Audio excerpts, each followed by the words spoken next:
Hello everyone, welcome to question number 31 of Daily Dose Gmat. Today's question, it is on critical reasoning. Let's read the question quickly. Some anthropologists study modern day societies of foragers in an effort to learn about our ancient ancestors who were also foragers. A flaw in this strategy is that forager societies are extremely varied.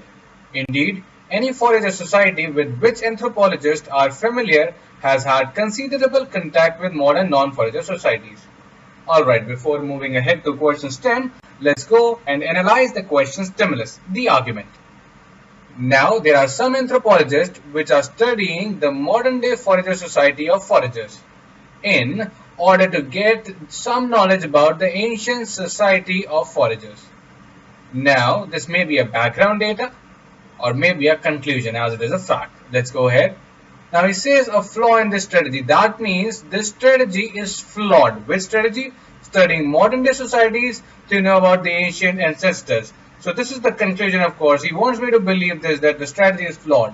Why? He gives the reason to that. So all the reasons which make me believe that the strategy is flawed is going to be premise. So he says that the strategy is flawed because the forager societies are varied. So knowing one cannot help you to know the other one.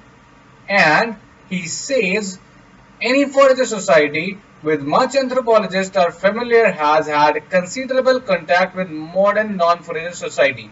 So he wants to say that now the modern societies of forager are also in contact with the modern non-forager societies, and hence they would have inbuilt the characteristics from non-forager societies. So you may misjudge the non-forager characteristic as a forager characteristic.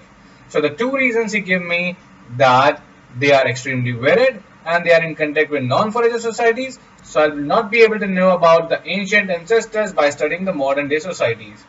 Now, let's go to the questions then.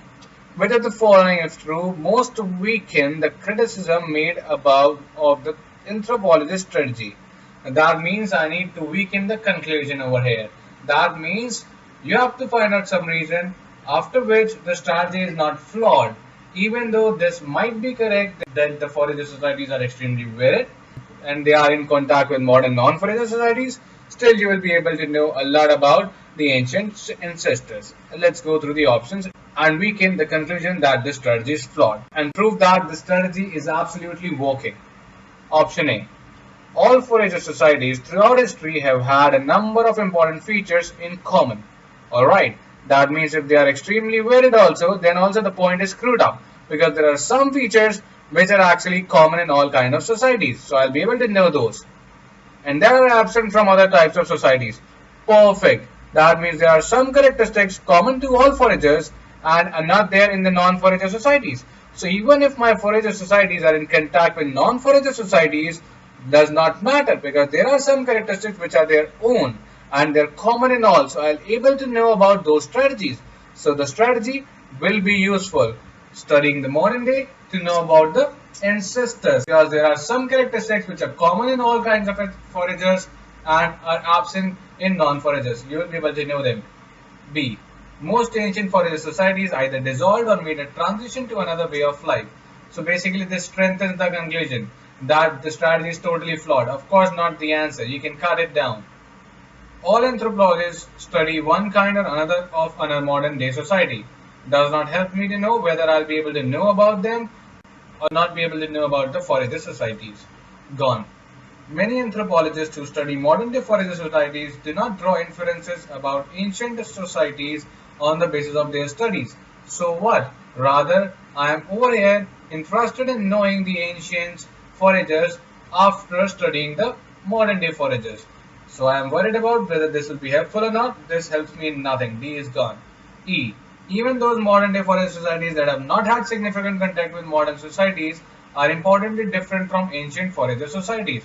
So if they have no contact with the non-forager societies, still they are different from ancient societies. So the strategy is definitely flawed, that you cannot get the ancient foragers characteristics from studying the modern day foragers characteristics. So this also strengthens the conclusion and I need to weaken it. So the only option is option A. The option B and E actually strengthens, goes opposite. So cut down them. C and D has nothing to do with it. Of course, you can know about the ancestors because there are some features which are common in ancestors and the modern day, and these are absent in other types of societies. So you will be able to know that. A is the definite answer. Hope you enjoyed the video. You got the question. This was a good question, difficult to understand, difficult to find the conclusion in this. The conclusion is always the author is trying to make you believe, and he was trying to make you believe that the strategy is flawed. Enjoy, take care, and stay tuned for more such videos coming up. Do subscribe us and let your friend to know about us. Mission MBA, where learning is fun. Take care and bye-bye. Signing off.